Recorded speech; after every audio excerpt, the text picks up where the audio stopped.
Hi guys, just a quick note from Becca. And Molly. We just wanted to address some of the heartbreaking protesting that's going on in America right now in reaction to the death of George Floyd. We have decided that as a unit, we are going to take our June Patreon payout and donate it to an organization called Reclaim the Block, which is an organization that is working to divest from the Minneapolis Police Department. We just want to make clear that we stand 100% with the protesters and our listeners of color. We hope everyone stays safe, and Black Lives Matter. Black Lives Matter.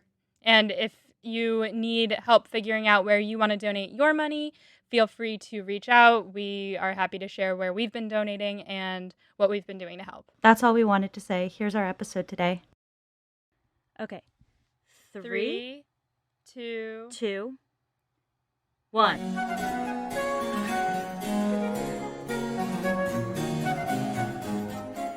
This is Becca. This is Molly. We're here to talk about Jane Austen. We are both sitting in our parents' houses in our closets. I am actually even sitting in my parents' closet. Becca took it one step because further. My closet is too small for me. Molly and I are just both living through COVID quarantine. It's super cute. I It's am super drinking fun. kombucha from a wine glass because that's my MO. I am halfway through my law school finals, thriving. And also just, living with my parents as a full-grown adult. So I am so excited to see Molly. Maybe already cried today and it is not the evening, so. Listeners, if you know where we're at in the books at this point in time, you know that the drama of Pride and Prejudice is getting very dishy. So we are so excited to get into somebody else's drama because, the world is stressful on our end. Yes. So you ready, Molly? I am so ready. We are here today discussing chapters 6 through 8 of volume the 3rd. We are nearing the end of this book. I do not know how it's all going to wrap itself up, but to begin with chapter 6. Wait, before we go to chapter 6, should we do a little recap of where we are right now in the book? Yes, we should. Lydia's run off with Wickham, and it's so dramatic that Lizzy had to go home from Pemberley and miss her dinner with Georgie and Darcy. So instead, we have Mr. Bennet gone down to London to pick up Lydia. Mrs. Bennet basically in mourning throughout the house. And the Bennet sisters with very precarious reputation. The Bennet sisters. Sorry, that was just, I was overcome with the urge. I had to do it. Continue. Yes, the Bennet sisters are all possibly going to get slut-shamed for the actions of one Bennet sister. Which is super unfortunate, and we don't love that. But they arrive home, and the Gardiners are with them, and the Gardiners stay over for the night. And then in the morning, we begin with no letter from Mr. Bennet, which they were all kind of expecting to get one. They know that he's usually a poor correspondent, but they were hoping that he would at least say, didn't find her yet. I love this detail because it really does paint Mr. Bennet as the bad dad texter. He is the bad dad texter, but also this whole chapter and the next one too, I'm just kind of it's really making me change my mind about him. Oh my god. It's sad. Trouble in Paradise with Daddy Bennet. I know, even in my mind, he's not even that hot anymore. Who plays him now? If I think about his face, it's still Colin Firth, but now he has a beard. I don't know. His beard is scraggly and white. So it's now Colin Firth with a scraggly white beard. Yeah. You're actually getting much closer to what he actually looks like, so this is good. Nice. So Mr. Gardiner leaves in the morning after the post comes with no letter, and he goes to meet him in London. Mrs. Bennet is relieved that he's finally gone to go to Mr. Bennet because this is her only security for her husband's not being murdered in a duel with Wickham. So basically, Mrs. Bennet thinks that Mr. Bennet has gone down there with a shotgun to kill Wickham, where in reality he's just looking for Lydia. Indeed. Mrs. Gardiner has been planning to stay for a few more days, so she's just hanging out with the kids, and then Mrs. Phillips comes to visit, and she always brings gossip about Wickham, which doesn't really help. Everyone in town starts talking about how shitty Wickham is, how they used to love him, but actually he left all this debt behind him. It says he left debt with every tradesman and extended seduction into their families. Was he flirting with everyone's wife? Yep. Copping some feels. What a fucking douchebag. Yeah, here's the thing that's so funny. Wickham is so hot that it took him leaving and also ruining a local girl's reputation for people to be like, wait a minute. He hit on my wife. Right. He owes me $1,000. what the hell? This guy sucks. Truly. And then Mr. Gardiner writes to say that he found Daddy Bennett and brought him home to Grace Church Street, and their next move is to check all of the hotels because they think that they might have stayed there while they were looking to procure lodgings. And I had a question, would they have had enough money to procure lodgings? Because Wickham's broke. You can still go into deeper debt. That's true. I'm picturing like seedy motels. Got it. Like even if you're poor, there's always a seedy motel for you to go bring a girl to fuck in. Are they motel hopping right now? I mean, I can't tell you that. Okay, we'll keep going. Then there's a PS, a postscript, and it says that Mr. Gardiner wrote to Mr. Forrester, Colonel Forrester, to see if Wickham has any friends or relatives that might know where he is. And then he adds that perhaps Lizzy could better tell them about his relations. And I was thinking, is he hinting at her friendship with Darcy in this moment? Yeah, but I think really what it is that Lizzy spent that whole monologue basically telling the Gardiners, actually, here's all this other shit I learned about Wickham. So she's like their go-to source on Wickham. Also, she was friends with Wickham. She was. So there's like a lot of reasons why Lizzy would be the one in the know. But she's like, fuck me, I don't know. Right. And she says that she doesn't know, but she does think that perhaps maybe his friends in the Shire, friends with large air quotes, might know where he is. And though she is not sanguine in her hope of that. Jane Austen really likes that word. Yeah, I still don't get it, but that's okay. So every day at Longbourn is a day of anxiety, but especially the days when the mail comes because they are always hoping for news. Then, oh boy. Just when you thought he was gone forever. I thought he was gone forever. A letter arrives for Daddy Bennett from Mr. Collins. Actually, he doesn't really deserve that noise. It's kind of like wah, wah, wah. And Jane has been instructed to open all of Daddy Bennett's mail. So she does. And at first I was just going to write gross. Like that was going to be my notes on this section. But some important stuff is said. He knows what happened with Lydia, presumably from a letter to Charlotte from Lizzy, is what I'm guessing. Yeah, I think probably that's what happened. And he is just so sorry that this has occurred. The exact quote that Collins uses to say how sorry he is, quote, "The death of your daughter would have been a blessing in comparison of this." That is so fucking rude. So rude. And he says her licentiousness, which I have heard this word, but I looked it up anyway. It is promiscuous or unprincipled in sexual matters. So her licentiousness, her slutty behavior results from a faulty degree of indulgence. And I was wondering if in this moment he was calling them out as parents, because then he is immediately like, but I'm sure it was just like, she's been a bad person since birth. Yeah, he's basically saying, so you guys might have done a terrible job raising her, but don't worry, you might just have given birth to an evil child to begin with. Right. And he told Lady Catherine de Bourgh, which I like freaked out when I read that, and I don't know why necessarily, but for some reason I felt like that was bad news. Let's unpack that. Speculate as to why you got a little heart drop in your body. Yeah, well, her response was, who will connect themselves with such a family? She says, like, basically it's all over for them now, and I'm worried that because she is wealthy and because the estate is entailed on Collins and she controls his actions and she's Darcy's aunt. Becca's like looking at me like there's something I'm supposed to know. Oh, yeah, no, I thought you were going to go for the fact that she's Darcy's aunt. She's Darcy's aunt, and additionally, but Darcy already wasn't going to marry Lizzy because of this, right? Or was he? I don't know. Basically. But now she won't let him. Now she's going to make him marry baby de Bourgh. But like, yeah, this is like spreading through Darcy's super proper, super high-class family. Insult to injury. I don't love it. Also, their estate is entailed on Collins, and she's going to be, like, pushing for that as soon as possible now. Oh, yeah. So, in all ways, she doesn't want Darcy to marry Lizzy. And he ends the letter by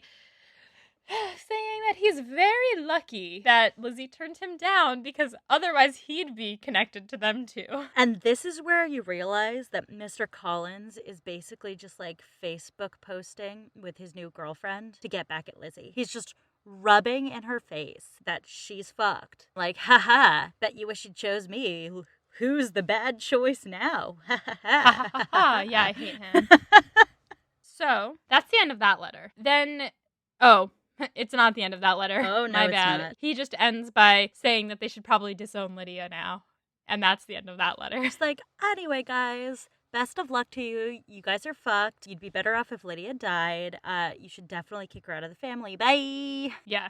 He sucks. And then we get a letter from Mr. Gardiner saying that Wickham has no friends. His friends from before he joined the militia don't even talk to him anymore because he's fake and probably dropped their friendship the minute he was out of their sight. Exactly. And probably just stole money from all of them too, because that's his MO. Well, speaking to his debts, in addition to his normal debts to the tradesmen of the town, he also has a lot of gentlemen's debts, which are gambling bets, which are considered more important to not have. Oh, yeah, no, because gambling is, like, immoral. Yeah. And Jane's reaction to that was hilarious. Jane's reaction to that was so funny. She was like, oh my god, a gamester? I had no idea. She's, like, appalled. Jane Austen even said she was, like, horrified, and everybody else was like, yes, he ran off with our 16-year-old sister. If it wasn't bad enough, obviously, Jane, just think the worst. Yeah, exactly. She's still surprised. Mr. Gardiner has convinced Daddy Bennet to come home and told him that, like, he'll deal with everything.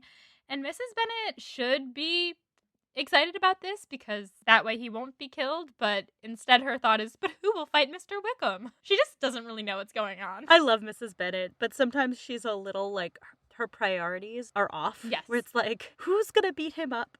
Versus who's going to bring my daughter home and what am I going to do about the rest of my daughters? She's a mess. A genuine mess. Then Mrs. Gardiner decides that she wants to go back to London, so the coach takes her there and brings Daddy Bennet back. She goes away, still perplexed about Lizzie's, quote, Derbyshire friend.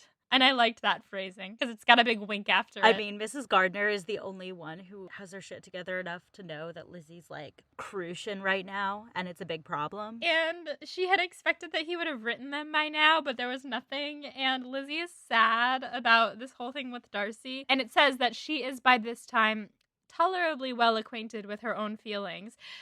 Thank fucking God. It took her long enough. But she's lucky that she doesn't need to explain to anyone why she's sad because everyone is sad about Lydia. So her sadness has an excuse. That's actually so true. I mean, this is like, surprise alert, we're all in quarantine for coronavirus, and that it's just like a baseline level of stress that I don't need to explain to anybody why I'm stressed ever. Exactly.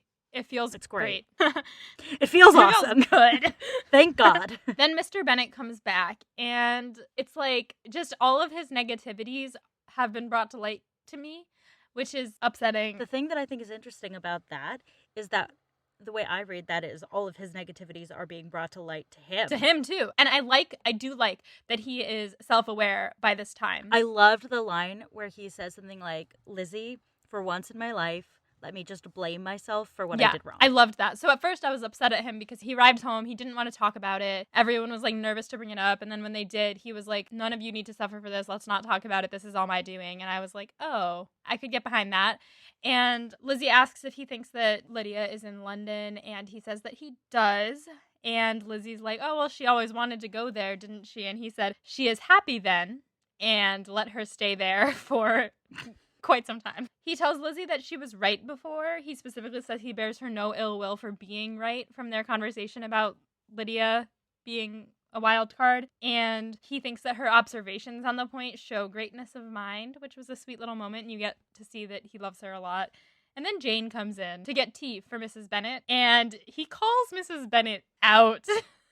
In this moment, he says, this is such a good use of time. I'll put on my nightcap and dressing gown and go into the library and just complain about everything next time. And then he says, oh, maybe I'll save that for when Kitty runs away. And then Kitty's like, I'm not going to run away. If I ever go to Brighton, I'll be much more well-behaved. And then he says, you're never fucking leaving this house again. Oh, that is a great line. That is excellent. An absolutely stellar line where he's like, oh, we'll talk about it in 10 years. Yeah, I was like, in 10 years, she's going to be, what, like 25? 27. Oh, right, she's older. She's going to be 27. She would be a spinster by that point. Exactly. It's basically like, we'll talk about it when you're 50. Not that people who are 50 who are unmarried are spinsters, but it's more like by that point she'll be a fully grown-ass adult and it'll be totally normal for her to make her own decisions about romance. And in that time, she would be a spinster, so... Oh, yeah. And that is the end of that chapter, Which brings us to chapter 7. It's 2 days later. And there is a twist. And then there is a twist. Lizzy and Jane are walking around outside when the housekeeper, Mrs. Hill, comes running towards them and asks if they've heard any good news. And they were like, what? And she's like, an express letter came for your dad from Mr. Gardiner. And so they run inside. They're met by the butler, who says that Daddy Bennet has gone out towards the copse, which is a small group of trees. And I knew that without looking it up, but I wanted to share it with our listeners. Ah, I'm so proud. I did not know. You didn't? Yeah, no, not off the top of my head. I made an assumption, but I had not heard the word before. I knew something. And they go towards the cops and they find him and they run towards him, and Jane starts falling behind because she's not in good shape. And Lizzy asks if the news is good, and he says he can't tell if it's good or not, so why doesn't she read it? So she reads it. Mr. Gardiner has found Lydia and Wickham. They are not married. This was funny because Jane was like, oh, good, they're married. And then the next line is, they're not married. And he doesn't think that they had ever intended to, but he's working to ensure that they will get married. And here are the terms of the marriage. Quote, assure to your daughter by settlement her equal share of the £5,000. And then he also needs to enter into an engagement of allowing her during your life £100 per annum. He then says that Wickham's circumstances aren't as hopeless as they thought. Is this because of the amount that Wickham is asking for? Yeah, hang on just a second. I'm trying to just do a calculation for you. Okay. So 100 pounds of sterling today is 125 to the United States dollar. 100 pounds, 1811, is the equivalent to about 8,000 pounds. So what's 8,000 pounds? Hang on. It's like I think it's about like $10,000 per year. Yeah. So basically, Wickham is under no obligation to take this other than human decency, and he takes it. And that is not nearly enough. Wickham owes just like a shit ton more money. Right. The debate you're getting at here is that Jane thinks, oh, he's taking that small amount because he loves Lydia. And Mr. Bennet says, that can't possibly be right. The only way that would be the case is if Mr. Gardiner's not telling us that he paid Wickham a way more money. And Mr. Gardiner's saying, clearly he didn't need quite as much money because I guess he's not as in debt as we thought. So it's unclear if Mr. Gardiner's like lying, if Wickham genuinely does have feelings for Lydia, or if for some reason he just like has been able to make a living. Yeah, I think at this point, Mr. Gardiner is trying to get them to think that Wickham has more money than they thought. And Mr. Gardiner has made this offer to him and asked for Mr. Bennet's approval. Jane and Lizzy are like, yes. And Mr. Bennet's like, I don't like it very much because of everything that you just said, Becca. He says that he doesn't think that Wickham should have accepted for anything less than £10,000 in that time period's money. And that means that Mr. Gardiner must have paid him off. And Jane is like, how will it ever be repaid? That's too much money. We don't have that. But then Daddy Bennet goes off to like write back. It's all up in the air right now. We don't know for sure, but that's what appears to have happened. Yes. Jane and Lizzy are talking afterwards, and Lizzy says, quote, I loved this, how strange this is, and for this we are to be thankful. That they should marry, small as is their chance of happiness and wretched as is his character, we are forced to rejoice. Jane then says what you said, he must really love her because her uncle doesn't have that amount of money to pay them off because he has his own kids and like his own family to provide for. He couldn't have done that. But again, up in the air. Lizzy says they'll know how much was given once they know what his debts are, because then they'll know what Mr. Gardiner must have paid off. Then the Gardiners have also taken Lydia in, and she's like living with them, and Lizzy says that Lydia better be grateful for that because Lydia kind of sucks sometimes. Jane says that hopefully they'll be happy together and their marriage will go over so well that everything about how it started will be forgotten by the gossipers, and Lizzy says that's not possible. Nobody could ever forget. They want to go tell their mom. They realize that she probably doesn't know yet. So they go to the library and they're like, can we tell mom? And he's like, whatever you want to do. And they're like, okay. And they go to tell the mom and Mary and Kitty, and Mrs. Bennet is just so thrilled. She hits a total reset here. She's like, oh my God, my lovely son-in-law Wickham. She's like revived. She like pops out of bed. It's like that gif of Mushu from Mulan, like popping up and just going, I live! Yes, it's exactly like that. She's laying in bed and she just like sits up and she's like, my dear darling Lydia, oh how delightful, she's married at 16, oh dear Wickham, the clothes. And then she starts talking about the clothes and she won't stop talking about the clothes and how merry they shall all be together when they see each other again. And Jane is like, remember, Mr. Gardiner, your brother, probably paid off a lot of money, and we have him to thank for this. And she's like, well, he should anyway, because he has more money than us, and if he didn't have kids, all his money would go to us anyway, and like just being entitled and the worst. That logic is hard to follow, basically. It's like, he should be grateful for us because he had to go pay off our disgraced daughter. Yeah, it's pretty gross. We still don't know at this point how much he paid off, but that is noted. She makes Jane write down a list of all the clothes they'll need, and Jane is like, we should slow your roll, wait till we've talked to our father. And she's like, fine. She agrees because, quote, she's too happy to be quite so obstinate as usual, which was hilarious. Yikes. Jane. Jane. Not Jane Bennett, Jane Austen. Oh, Jane. Yes, Jane. Our girl Jane. She's just roasting Mrs. Bennett as usual. Yep. She decides she wants to go into Meryton and visit Mrs. Phillips, and then on the way back, she can drop by Lady Lucas's house and Mrs. Long. Clock how quickly this changed from Mrs. Bennett can't leave her bed because she's disgraced to she is actively going out and bragging about her 16-year-old daughter getting married. Like, oh, your daughter's not married this early, blah, blah, blah. She's not fooling anyone because everybody's like, yeah, but we know what happened. Yeah, I was going to say, I didn't notice before, but now I'm noticing it specifically mentioned earlier in these chapters that everyone knows that Wickham is in debt and, like, not a good person. So going and bragging about this. That's why Lizzie's saying a lot of this can't be undone. Yeah, exactly. I also wanted to throw it back to chapter 1 where she was like, I hate Mrs. Long. This is where I get all my gossip from. Yep. So glad we're bringing her back.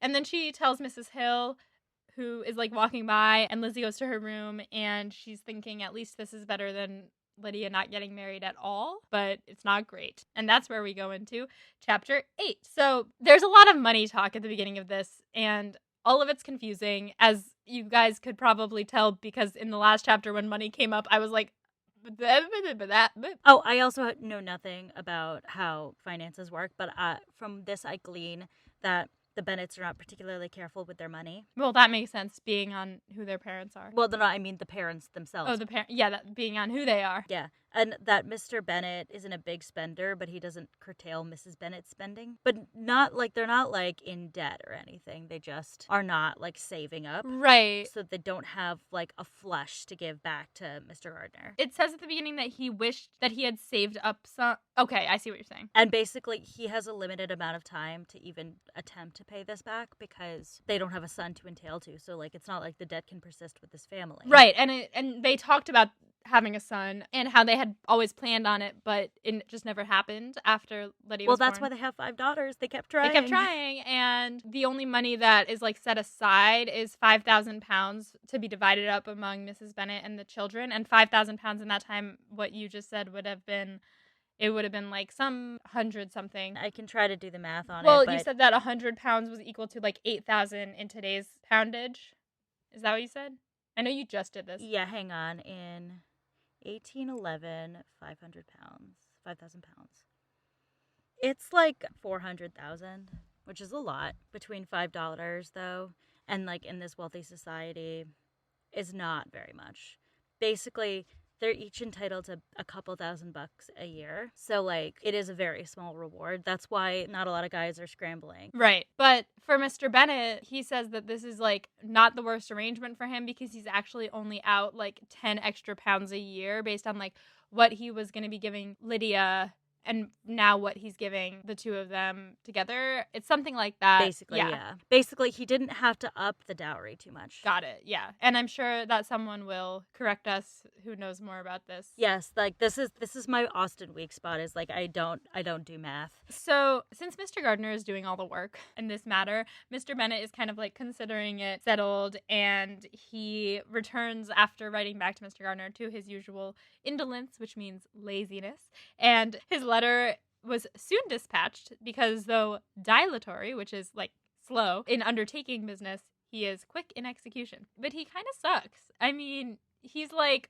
oh, someone else is doing the work? Okay, I approve, and then sends it off and then doesn't care anymore about finding his daughter. It goes back to our calculation that he don't give a fuck. Mr. Bennett really doesn't give a fuck. In his letter to Mr. Gardiner, he doesn't write anything to Lydia, which is sad. Yeah, he's so pissed off at her, you can tell. He is so mad, and let's get into that in a moment. The town, Meryton, for example, is glad for the gossip, but it would have been better for them if she had gone off and become a prostitute. People love a horrible story, and the truth is this is scandalous, but it's not life-ruining. They are happy that at least it's Wickham that she's marrying because they know that they won't be happy together, so they still have something to talk about. People are looking at this the way other people look at, like, a Kardashian wedding. It's like, oh, this is a mess. Yeah, so they're, like, hype about it. Mrs. Bennet is in spirits, quote, oppressively high. I love that. It's just... We know how Jane Austen feels about Mrs. Bennet, y'all. But I love the idea of oppressively high spirits where it's like, okay, please stop. No. She's looking for a house for them. She's trying to get them a house, and Mr. Bennet puts a pause on this and says that before she goes buying a house, he wants to make sure they're on the same page about something. There is one house that Lydia will never be allowed into again, and that is Longbourn. I gasped. Shock. Mrs. Bennet is shocked by this too, but the thing is, this is exactly what happened when Lizzy turned down Collins. She did this to Lizzy. She was like, I will never talk to you again if you say no. The difference is that Mrs. Bennet said that, but she was being dramatic. I think Mr. Bennet Daddy means Bennet means this. Yeah, exactly. So I was like, wow. But it's just an interesting parallel. Yeah, it is an interesting parallel. And it really gets to how big a deal these marriages are economically and societally for these women. Like, your choice matters a lot. Yeah, it does. And it also gets to the heart of the difference between Daddy Bennet and Mrs. Bennet, which is that when he wants to not fuck around, he's not going to fuck around. And when she wants to not fuck around, she's probably still fucking around. Yeah, she's absolutely still fucking around. But she's even more upset, less so of him disowning Lydia. She's more upset that he won't buy her wedding clothes because without the proper wedding clothes, the wedding will be completely invalid. I actually sympathize with that because, like, not saying that the wedding clothes make the wedding. Obviously, whatever you want to do to get married or not get married is your own choice. I very much believe that. But I think in this context, it is very obviously a rushed marriage for the sake of her reputation. For sure. And they were going to elope, and, like, that would have been worse. So it needs to be a legit wedding for that. Yeah, the Bennets are not doing anything to hide the fact that this is a shameful situation. And Mrs. Bennet is trying to sort of circumvent how shameful the situation is and go to it being something worth celebrating. Whereas I think the rest of the family is kind of like, let's just get this over with so that we don't perish societally. Mm-hmm. At this point, Lizzy is feeling sad that she told Darcy what happened. She's regretting it because now there's hope that they might actually be able to conceal the scandal by having the marriage. But she knows that Darcy's not going to tell anyone what's happened if it's not out already. But still, my notes don't make any sense. I think she wishes she hadn't told him the extent so she could, like, underplay it to him. Yeah, right. And she tries to tell herself that she doesn't wish that she didn't tell him for fear of disadvantage from this situation to herself, but I don't believe that for a fraction of a second. And she feels that there's a gulf impassable between them because she doesn't think, and this broke my heart, she doesn't think that he would connect himself with her family anyway because now they're permanently connected to his worst enemy, being Wickham. So, like, even if Lydia and Wickham married without any scandal, she thinks that he wouldn't want to be with her now. Yeah, he'd basically be related to Wickham. And it just breaks my little heart. Lizzy is so emo in this part of the book. She's really having a little pity party for herself. She is. And then I wrote, read this sad part. I think this is the quote you're getting at, the emo sad quote from Lizzy. Mm-hmm. She was humbled. She was grieved. She repented, though she hardly knew of what. She became jealous of his esteem when she could no longer hope to be benefited by it. She wanted to hear of him when there seemed the least chance of gaining intelligence. She was convinced that she could have been happy with him when it was no longer likely they should meet. Yeah, it made me sad. She's throwing such a pity party right now because she's like, oh man, I turned down his proposal. Now I see he's the fucking bee's knees, but he got lucky and was able to avoid the whole situation with my family because I turned him down. Yeah, sad. She thought that if he knew how she would now be so grateful for his proposal, he would triumph because he is human. Even though he is generous and kind and good, he would probably still feel proud over knowing that she would now say yes. And I was like, then Lizzy, tell him how you feel. But she can't Share your feelings, girl. talk about it. But she knows that no such marriage between them could take place. Mr. Gardiner writes again saying that the money isn't a big deal. He paid it off. It's fine.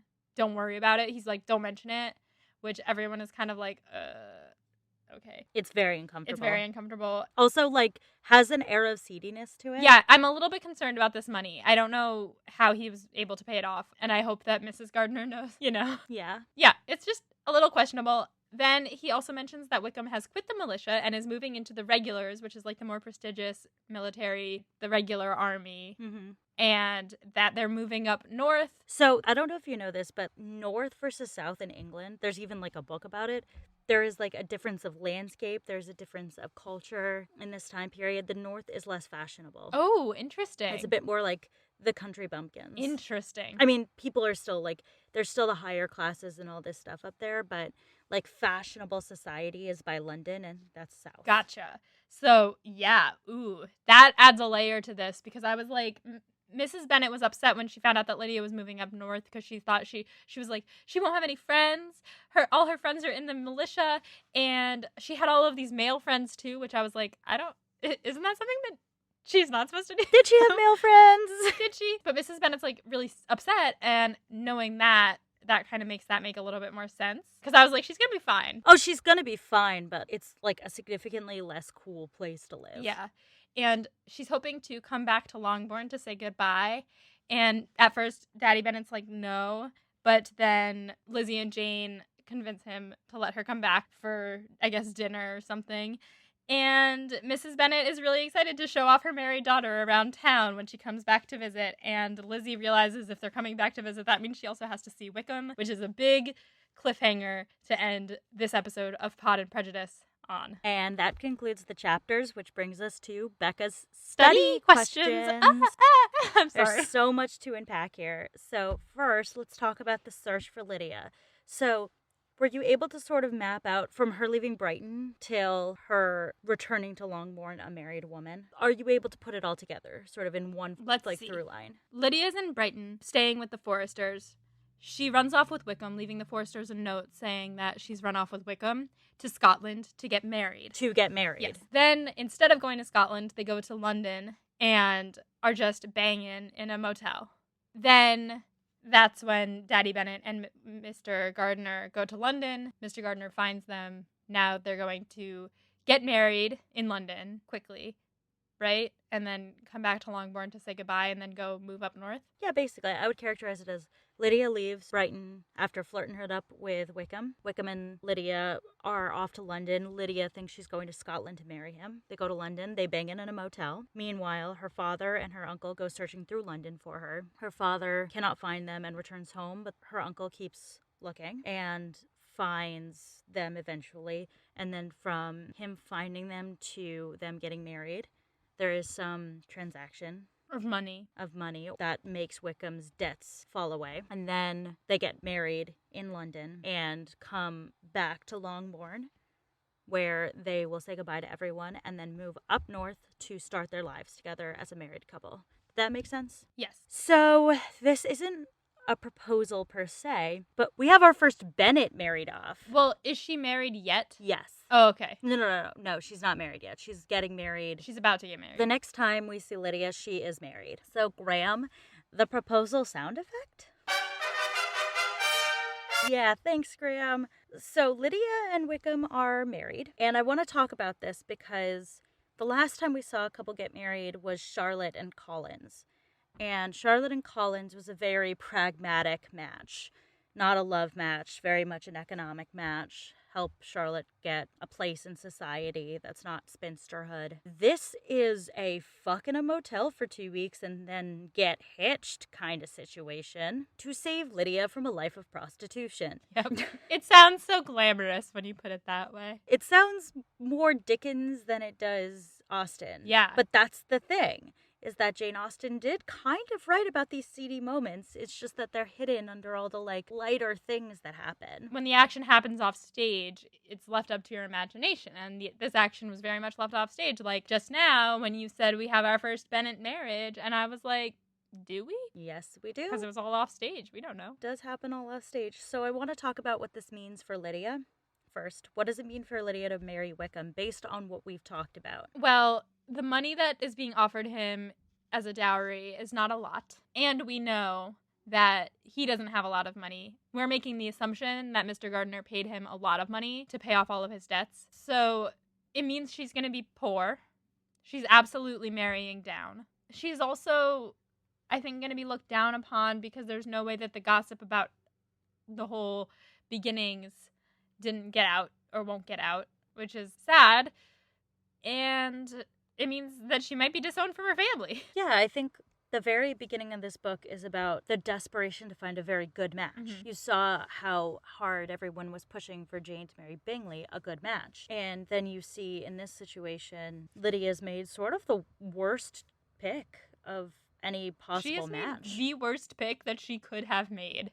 That anyone could ever have made. She followed her uterus to the hottest guy she could find. And he's hot. And he is poor and kind of a bastard. He's a delinquent. Yeah, but he's also, the real thing that's true is, we've talked about this before, to make money, women have to marry. Lydia married a guy with debt and not a lot of prospects, so Lydia has no chance to make money. Additionally, she married that guy without even, he doesn't even love her, I bet. I don't believe that he could. So basically, we have her making a decision when she's 15 years old to run off and marry a poor soldier. He's gonna not make a good amount of money in their lives. He's clearly got a gambling problem. And so you see the consequences of girls following their hearts. So in some way, this is the exact opposite of Charlotte's marriage. It is, yeah. So when you're an Austen girl, you really do need to actually pay attention to who you're marrying as part of the calculation of who you can feasibly fall in love with. Gosh, can you imagine if Lizzy and Darcy could just get married? Because it would be perfect for everybody. So I do think that the change of circumstances for Lydia is actually, in my opinion, a little tragic. It is tragic. She made a mistake. Pour one out for our bold little homie Lydia. Listen, if she is having good sex and if he's not mean to her, then I guess it's fine. Whatever. First of all, he's definitely mean to her. Yeah, he sucks. Second of all, are we sure Wickham's good in bed? I think that he wouldn't have gotten as far as he has if he were not. Fair. Though, I also realized as I said that, how far has he gotten? Not that far. He kept getting left by people. He was with Miss King, and she left him, and Lizzy denied him, and now he's with her little sister because he couldn't get anyone his own age. So, maybe he's not. Who's to say? Anyway, so R.I.P. to Lydia's prospects. Yeah. What does it mean for Wickham, though, on the other side of the coin? That's a good question. He's settling for someone who's poor. Not poor. He's settling for someone with not a... Poor. Is she poor? I mean, kind of.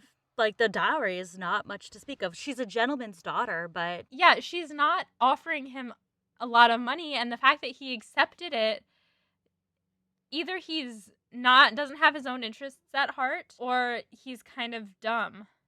Or he has some ulterior motive that, something's up, Something is afoot. Something might be afoot. If this is a revenge plot, which in the last episode I was like, this has to be revenge, that could be the only reason why he would accept that amount of money.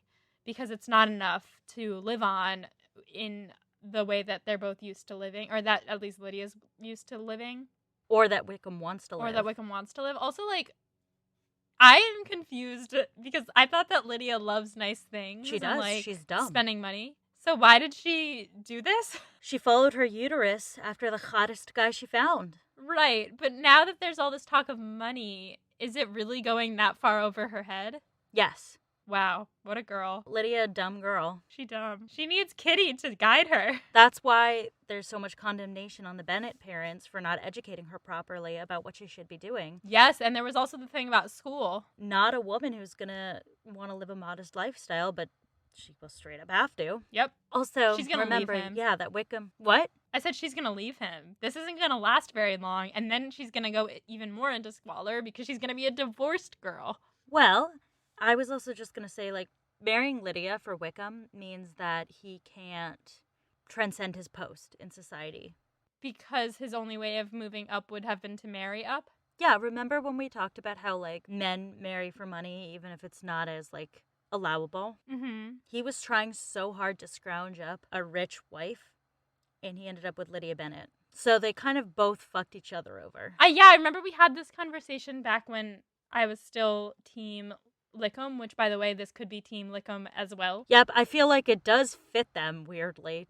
Team Wickham. Yeah, it's gross. Ugh. But back when it was Lizzy and Wickham, we talked about the pros and cons of them ending up together. And I was really hoping for it for a minute there. Yeah. How fun to look back upon naive young Molly. Once we're done with the books, you should just go back and listen to the whole podcast, like, from the beginning and hear yourself, like, read the book. It's hilarious. Yeah, I can't wait. But so yeah, this is just a fucked up situation. Yep. If it was for love, if they were truly in love, then I would be like, whatever. But he sucks and she is too young to make this decision. Amen. Amen. Too dumb, not too young. The other thing that really happened quickly in these chapters is you saw the Bennets lose their social capital so rapidly. I wonder if you have any speculations about how that will affect the rest of the book. Lady Catherine de Bourgh is going to have something to say. Sorry, what? How did you pronounce that?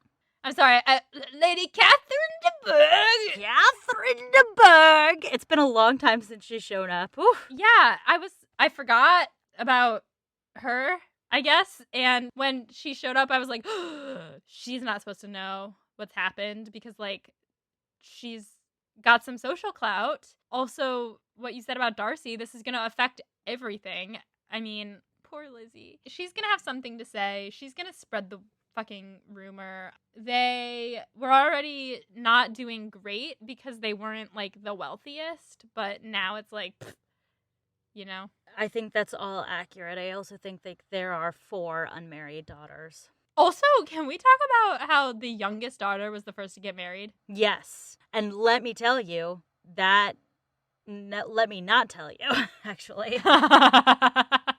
Yikes. I caught myself. Good. So, yeah, that's that question. So then the next question, we've touched on this, but Wickham had a lot of debts. That was made clear. Why would he agree to marry Lydia? And I think we got into this with the sort of the Gardiner debt situation. On the money situation, like, do you have any speculation as to what happened there? There's, like, obviously, like, a piece of the puzzle seems to be kind of missing. I think that Mr. Gardiner paid him a lot of money. I don't know how. Maybe Mr. Gardiner gambles as well. But somehow Mr. Gardiner was able to pay off all of Wickham's debts and maybe a little extra as an incentive because Mr. Gardiner doesn't want to, one, see his family go into just social despair. 2, maybe he doesn't want to have to support them because he has his own family. I think he did something. He paid a lot of money. And that's why I feel like there was a muddy section around the time where we received the letter from him where we were like, did he pay the money? Did he not pay the money? Somehow Mr. Gardiner made the agreement with Wickham that he would marry Lydia, and I think he paid him to do it. Okay. Why do you think Mr. Bennet is so desperate to pay back Mr. Gardiner? He doesn't want to owe him anything because of pride? It's in the title. It's in the title. Also, Mr. Gardiner is his wife's brother. Maybe that has something to do with it. Does Mr. Bennet have siblings? I don't know. I don't think he does. Mr. Bennet's older, so, like... Yeah, they might be dead. But it's his wife's brother. And he's already pretty annoyed at his wife all the time. So this would just be, like, one more thing. I also think it's just, like, not only is it a lot of money, but also, like, it really salvaged the Bennets. Because they've lost social capital here, but compared to what they would have lost. But can't he just, like, take the...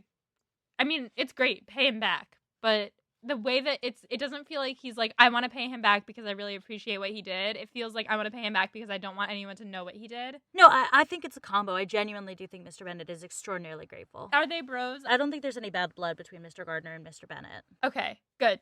I think it's more about, like, him having to do it and feeling like, oh my God, I am the man of my family and I wasn't able to make this happen, but somebody else did. Yeah, I think it's a pride thing. It's a guilt thing. I think he's been made all too aware of how much he's been slacking, and that makes sense. Well, good thing he's not letting Kitty out of his sight for 10 years. For 10 whole years. 10 whole years. I have 2 more questions in this round before we get to our standbys. I wanted to compare the reaction of Mr. and Mrs. Bennet. This actually gets to what we were talking about before, like just before this with Mr. Bennet.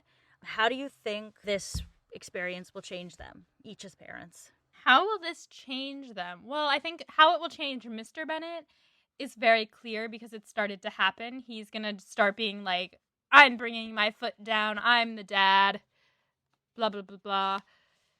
I think that's clear. I also think that he already respected Lizzy a lot, but now that he knows that she was like perceptive enough to see that, I think he's going to respect her more and maybe allow her to make some of her own decisions, perhaps, that she might not have been allowed to otherwise. Perhaps maybe in marrying a man that, I don't know, I just want her to get married to Mr. Darcy. I don't know, And moving on to Mrs. Bennet, I truly don't know how this will change her because she seemed to not, it was all erased from her memory the minute that it said that Lydia was getting married. Yep. So she's just very wedding focused. I don't think anything's going to change. I hope it does, though. I really want her to, I don't hate Mrs. Bennet. I think that she's over the top, but I do love her. And I think that she loves her daughter. No, we stand Mrs. Bennet. She's just ridiculous. She really loves her daughters, at least one of them.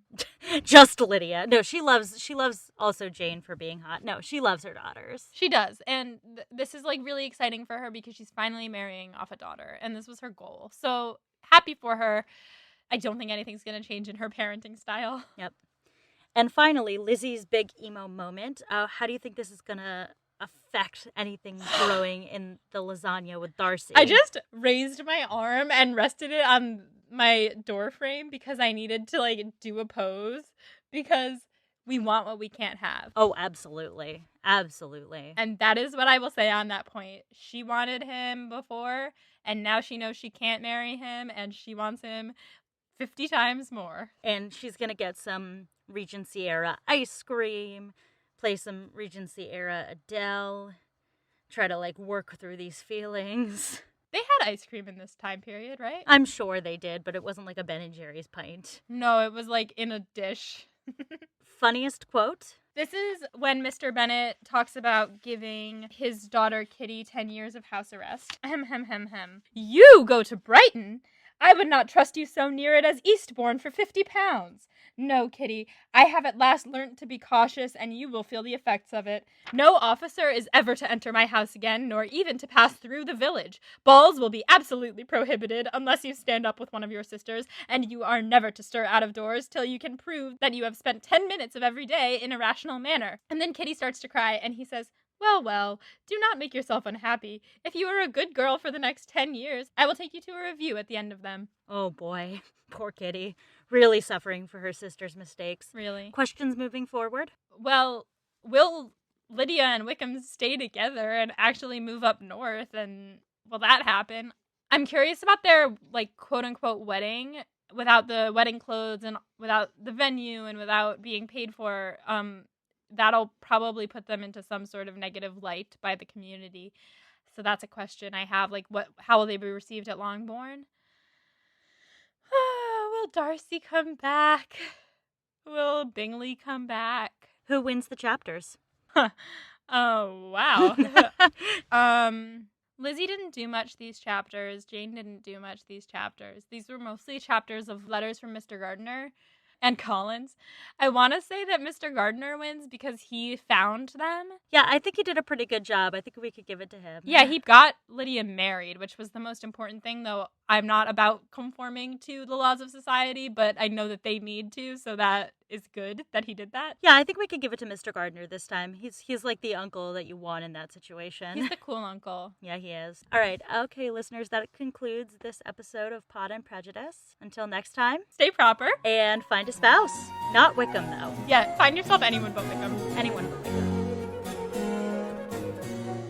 Pod and Prejudice is edited by Molly Burdick with art by Torrance Brown. Special thanks to our audio producer, Graham Cook, without whom we would sound like garbage fire. To keep up with the show, you can follow us on Twitter and Instagram at Pod and Prejudice. We're also on Facebook at facebook.com/Pod and Prejudice. If you like what you hear, check out our Patreon at patreon.com/Pod and Prejudice to see how you can support us, or just drop us a rating and a review wherever you listen to podcasts. Thanks for listening.